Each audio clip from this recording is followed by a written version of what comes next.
Negara mana yang saat ini paling kuat di dunia? Negara mana yang saat ini pengaruhnya paling besar di dunia? Tentu jawabannya adalah Amerika Serikat. Coba kita uraikan satu persatu. Yang pertama, militer. Amerika Serikat merupakan negara dengan kekuatan militer terkuat nomor satu di dunia. Alat-alat perang yang dimiliki oleh Amerika Serikat merupakan alat perang dengan teknologi tertinggi di zaman ini. Amerika Serikat punya nuklir, jumlahnya banyak. Kalau negara sudah punya nuklir, ya sudah, jangan ditanyakan lagi bagaimana kekuatan militernya. Kalau kita melihat armada Angkatan Laut Amerika Serikat di lautan, ngeri lihatnya. Pasukannya sangat besar. Di situ ada kapal induk raksasa yang di atasnya ada puluhan jet tempur, yang satu unit jet tempurnya saja harganya bisa nyentuh 1 triliun rupiah.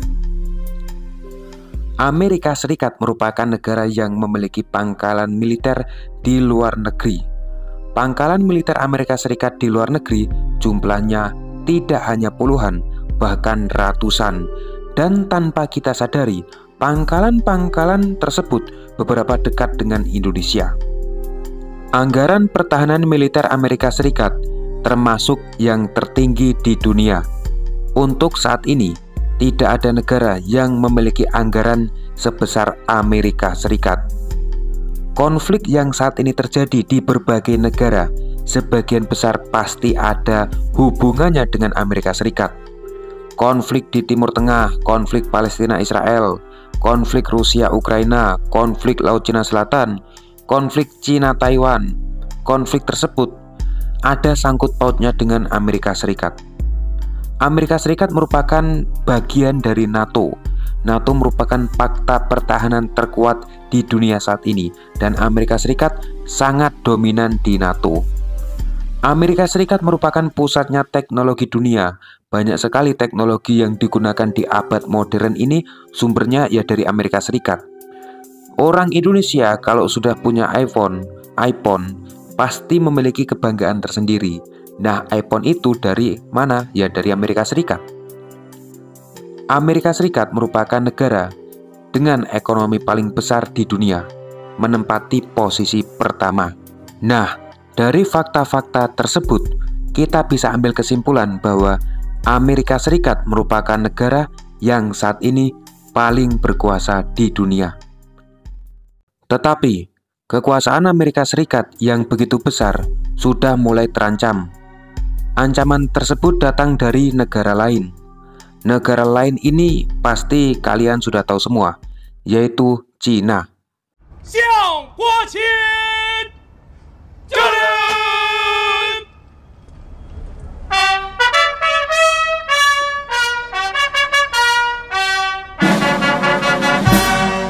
Kebangkitan Cina atau Republik Rakyat Tiongkok membuatnya menempati posisi kedua sebagai negara dengan ekonomi terbesar di dunia. Tadi kita sempat nyinggung Amerika Serikat yang menempati urutan pertama soal kekuatan ekonomi. Nah, Cina ini menempati urutan kedua. Cina di bawah rezim komunis merdeka tahun 1949. Waktu awal-awal merdeka, bisa dikatakan negara ini sangat miskin banget. Era Mao Zedong, pemimpin Cina komunis pertama, melakukan berbagai program, tetapi sayangnya ya gagal. Bahkan sempat terjadi kelaparan massal di Cina waktu itu. Tetapi sejak 1980 di bawah kepemimpinan Deng Xiaoping, Cina perlahan naik lewat revolusi ekonomi yang dijalaninya. Naik terus sampai sekarang di bawah kepemimpinan Xi Jinping. Cina bagaikan macan yang bangkit dari tidurnya yang panjang. Teknologi maju, militernya kuat, ekonominya nomor 2 saat ini. Bahkan negara-negara di dunia banyak bergantung kepada Cina, termasuk Indonesia. Coba kita cek, barang-barang yang kita miliki pasti sebagian besar bertuliskan Made in China. Sebagai negara yang saat ini berkuasa, tentu Amerika Serikat mulai khawatir nih. Jangan sampai posisinya direbut oleh Cina. Oleh karena itu, Amerika Serikat melakukan berbagai cara untuk menjegal kebangkitan Cina.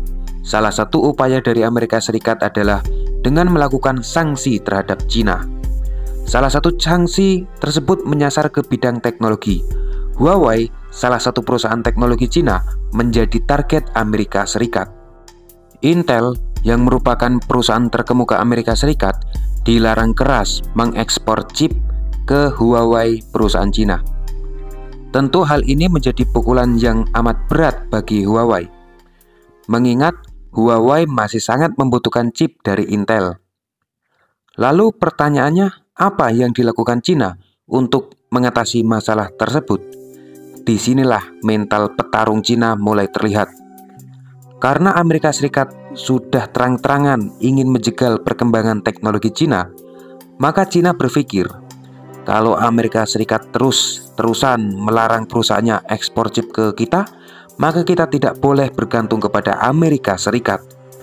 Cina langsung menggelontorkan anggaran yang sangat besar, melakukan riset, melakukan penelitian untuk membuat chip sendiri. Bahkan Cina dikabarkan akan melarang atau membatasi penggunaan chip dari negara asing. Cina bertekad untuk bisa mandiri dalam bidang teknologi. Mental inilah yang disebut sebagai mental petarung. Cina bahkan berusaha melakukan investasi yang sangat besar ke Huawei untuk membuat chip sehingga bisa menyaingi perusahaan terkemuka Amerika Serikat, yaitu Intel dan Qualcomm. Di pihak Amerika Serikat, malah terjadi kerugian atas tingkah lakunya Amerika Serikat sendiri. Intel sahamnya merosot, terjadi PHK massal karyawan Intel, pendapatannya menurun tajam. Karena kita tahu semua, Cina merupakan pelanggan utama chip Intel. Kalau Intel dilarang ekspor chip ke Cina, ya sudah, tentu kerugian besar terjadi di Intel. Terus pertanyaannya, apa sih pentingnya chip bagi perusahaan teknologi? Kayaknya kok banyak negara-negara besar berlomba-lomba ingin mengembangkan chip. Chip ini merupakan benda yang ukurannya ya kecil, sangat kecil, tapi sangat penting bagi teknologi di zaman sekarang ini.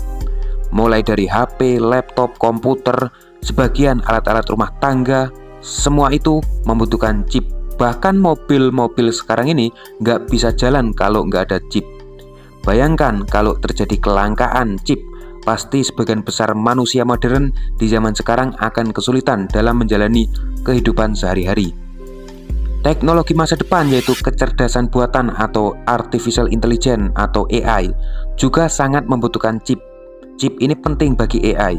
Oleh karena itu, kita bisa simpulkan bahwa suatu negara yang menguasai chip bisa memanfaatkannya mungkin untuk mengembangkan teknologi AI, maka siap-siap negara itu akan berkuasa di dunia.